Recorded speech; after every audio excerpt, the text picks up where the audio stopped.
It's not possible to paint a perfect painting every time you paint. So this lesson is designed to help you save some of those paintings that just didn't quite make it. The lesson's called Turning an Error into an Asset. It will give you an entirely new, different approach to thinking about color.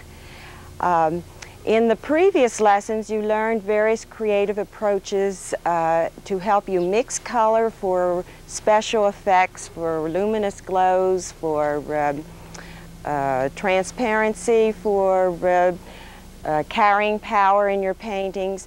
In this lesson, we're going to do the opposite. You're going to learn the art of not mixing.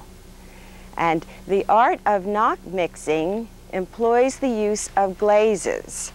And to help you understand this, a glaze, the term glaze means glass-like. So we are going to apply layers of glass-like, sheer layers of the pure pigments, one over the other. We're going to allow them to dry thoroughly in between the applications. And if you keep those layers transparent and very sheer, you'll be able to look through the top layer to the colors beneath that layer. And the effect is a color that is mixed optically to your eye. And it's a beautiful effect. It's an effect that cannot be duplicated in any other way with a mixed color. So what is nice about working with this glazing overlay effect is that you can use it for corrections. And the trick is to select the right color for the correction. And that is what this lesson is all about. So if you, in your painting, have gotten a color that's gotten too bright or out of hand in your painting, if you think correctly about the correction, you can tone that down very easily. And actually make it beautiful.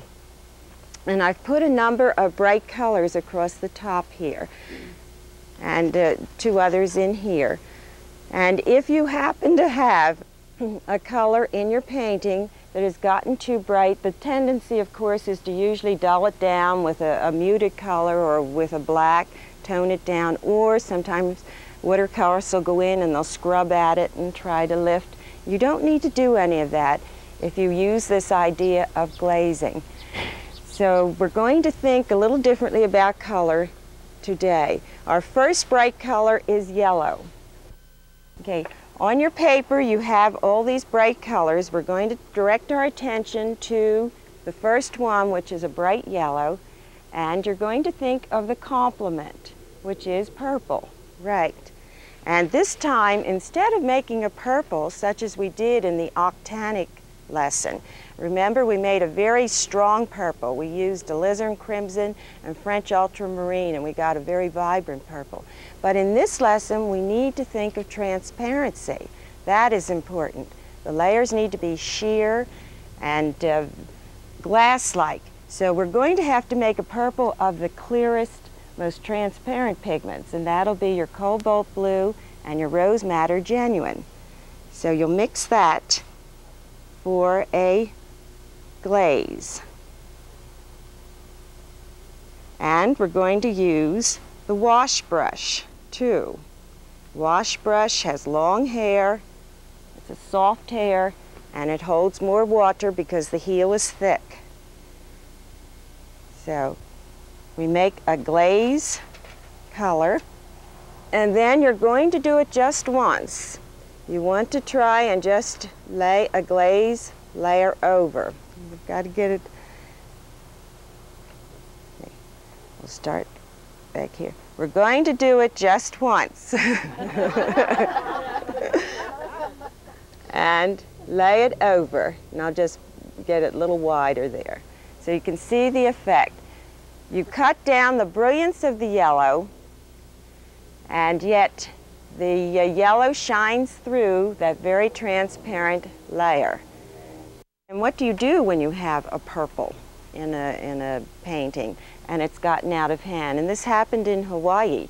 We had the these purple clouds that build up, and the students did paintings that look like calendar paintings with these brilliant purple skies. Now, to tone it down, I found a wonderful glaze. It is, again, that Viridian green. So mix a glaze of Viridian green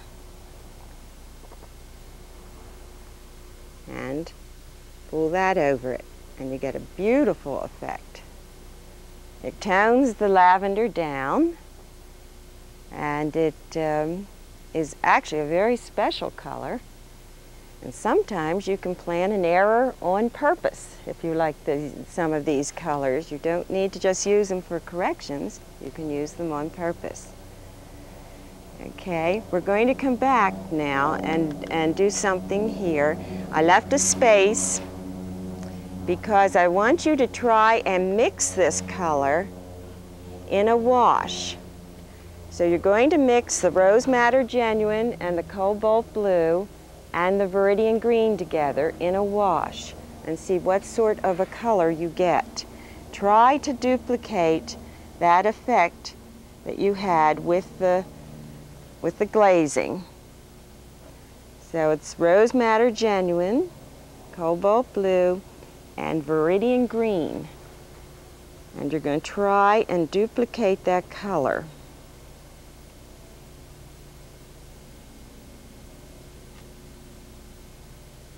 And you'll find that you really can't. You can try some more red in it. Here. You can see I'm not getting that color very well. There, that's a little closer.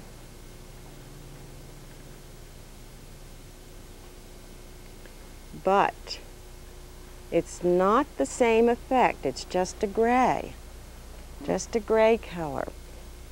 And it won't duplicate this effect. Even if I push some other colors, push some more of the Rose Madder in it, you can play with that endlessly, and you still will not get this luminous effect.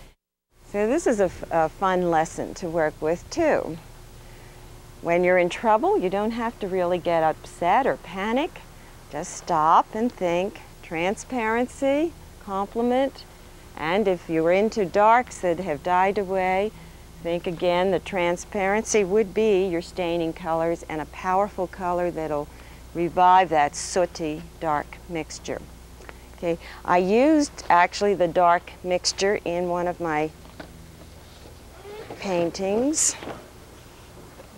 And I'll show you the application here. This was a Windsor blue that is tucked into the opening there, just to enrich that opening and enliven it and deepen it. So just a touch somewhere is all you need sometimes to make a painting. I brought along some paintings that employ the use of glazes or the art of not mixing. In fact, the many glazes in the rooftops, in the houses here, and in the sky area behind give this painting a very distinctive coloring. You can take an ordinary scene or subject and turn it into an extraordinary painting via a special atmospheric effect. And glazing, or the art of not mixing, will help you achieve these special effects. By using the glazing method of applying these colors in separate layers, such as I've done here in the rooftops, it will give you a luminous glowing color that you can't obtain in any other method.